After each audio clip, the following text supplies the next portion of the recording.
अस्सलाम वालेकुम व्यूअर्स, उम्मीद है कि आप सब लोग खैरियत से होंगे। हमारी लास्ट वीडियो में हम लोगों ने डिस्कस किया था वर्ब सब्जेक्ट एग्रीमेंट के हवाले से। आज की वीडियो में हम लोग डिस्कस करेंगे मिसलेनियस के हवाले से। आज की वीडियो क्वेश्चन और सेंटेंस के हवाले से हमारी लास्ट वीडियो है। हम लोग इसके कॉमन एरर्स के मतलब डिस्कशन करेंगे, साथ ही जो इसके कुछ रूल्स करेंगे। First of all we discuss what is mean by miscellaneous. It means question involving various grammar rule that do not fall under specific topic. यानी ग्रामर के वो रूल जो कि टॉपिक के अंदर ऐड नहीं होते, यूज़ नहीं होते, उसको हम कहते हैं मिससेलेनियस। हम इसके कुछ रूल्स पढ़ते हैं। हमारा फर्स्ट रूल है, जानदारों मुल्कों तंजीमों की मालिकियत को ज़ाहिर करने के लिए एस एपोस्ट्रोफ लगता है।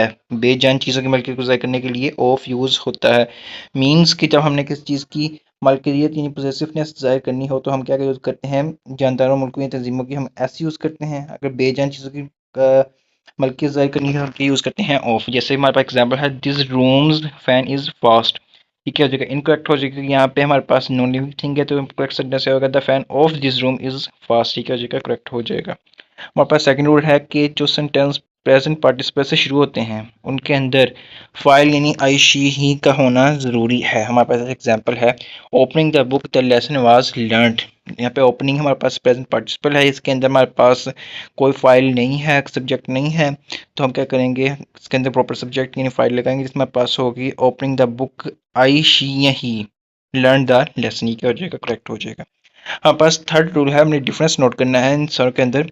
मॉर्निंग, नून, आफ्टरनून, इवनिंग, नाइट। जो मॉर्निंग है वो सुबह रात को 12 AM से दोपहर 12 AM 12 PM तक जो हमारे पास है वो हमारे पास क्या होता है, मॉर्निंग। और नून हमारे पास होगा एग्जैक्टली जब 12 PM हो जाएंगे उस टाइम हम कहेंगे हमारे पास ये नून है।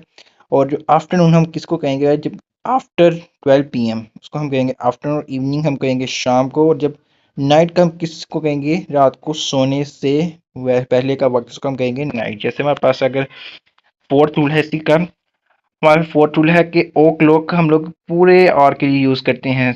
यानी हम जब भी यूज़ करेंगे ओ क्लॉक को पूरे आवर के लिए यूज़ करेंगे, कभी भी हाफ एन आवर के लिए यूज़ नहीं करेंगे। और example, I met him at 7:30 o'clock. ये क्या हो जाएगा, इनकरेक्ट होगा। फिर करेक्ट सेंटेंस क्या होगा, I met him at 7:30 AM या PM। अगर हम इसका ऐसे ही कोई दूसरा करेक्ट सेंटेंस बनाए होगा, हमारे पास होगा I met him eight 7 o'clock। हमारे जो सेकंड और थर्ड सेंटेंस है ये दोनों करेक्ट हैं, लेकिन डिफरेंस के अंदर क्या है कि जो हमारे पास सेकंड सेंटेंस है उसके अंदर हाफ हाफ हो रहा है, तो हम क्या इसके अंदर क्या यूज़ किया है, AM और PM। हमारे पास फिफ्थ रूल है, हमने डिफरेंस नोट करना है, ओल्डर ओल्डेस्ट, इल्डर इल्डेस्ट।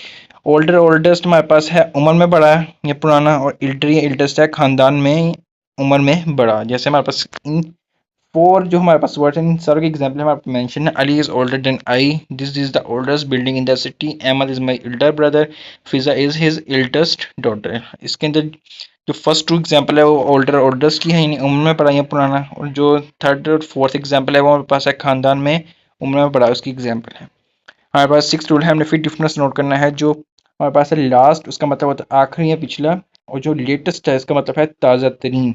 हमने जब भी कोई सेंटेंस में यूज़ करना है तो इसके अकॉर्डिंग यूज़ करना है। हमारे पास्ट एग्जांपल है, what is the last score of Pakistan. हमारे पास इसका मतलब है कि पाकिस्तान का ताज़ा तरीन स्कोर क्या है, तो ये क्या हो जाएगा, इनकरेक्ट होगा कि लास्ट आया, तो हमारे करेक्ट सेंटेंस क्या होगा, what is the latest score of Pakistan. हमारे पास सेकंड रूल है, जब सेंटेंस दस से स्टार्ट हो, यानी जब भी कोई सेंटेंस एज, बिकॉज, इफ और व्हेन से स्टार्ट हो तो उनके दरमियान देन हमने यूज़ नहीं करना है। उनके दरमियान हमने क्या यूज़ करना है, इसके दो क्लास होंगे तो हमने इसके अंदर क्या करना है, कोमे का यूज़ करना है। ये फोर वर्ड्स हैं, जब ये वर्ड्स आएंगे तो सेंटेंस के दो क्लास होंगे, उनके दरमियान हमने देन यूज़ नहीं करना, कोमा यूज़ करना है। हमारे पास एग्जांपल है, आई व्हेन ही कम्स। यहाँ पे जो कोमा है ये इनकरेक्ट मार्किंग हो गई है, यहाँ पे कोमा नहीं आना है। When he comes then I will entertain him, यहाँ पे देन आया वो क्या है, इनकरेक्ट है, यहाँ पे देन नहीं आना, सिर्फ कोमा आना है। तो करेक्ट सेंटेंस क्या होगा, when he Kemps I will entertain him. ये क्या हो जाएगा, करेक्ट हो जाएगा। हमारे पास 8 एग्जांपल है, हमने यहाँ पे फिर डिफरेंस नोट करना है। वो हमारे पास है, बिसाइड का हमारे पास मीनिंग होता है करीब या पास होना, बिसाइड्स का मतलब होता है अलावा या मजीद।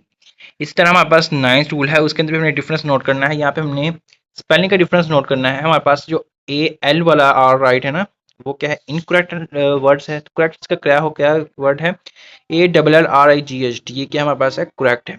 इस तरह हमारे पास दूसरा वर्ड है, योर्स ओबीडेंटली। योर्स के अंदर जो एपोस्ट्रोफ यूज हुआ है वो क्या है हमारे पास इनकरेक्ट वर्ड है। जो करेक्ट वर्ड है हमारे पास क्या होगा, एपोस्ट्रोफ के बगैर एस जहाँ पे लगा है वहाँ पास क्या होगा, करेक्ट सेंटेंस होगा। हमारे पास की एग्जांपल है जैसे IMALRIGHT ऑल राइट, ये क्या हो जाएगा, इनकरेक्ट हो जाएगा क्योंकि यहाँ पे वर्ड की जो स्पेलिंग है वो क्या है, गलत है। इसका करेक्ट सेंटेंस क्या होगा, IMALL यानी ऑल राइट, ये क्या हो जाएगा, करेक्ट हो जाएगा। वीडियो अच्छी लगी हो तो इसे लाइक करें, शेयर करें, चैनल को सब्सक्राइब करें। आज की वीडियो में इतना ही। ओके, अल्लाह हाफिज़।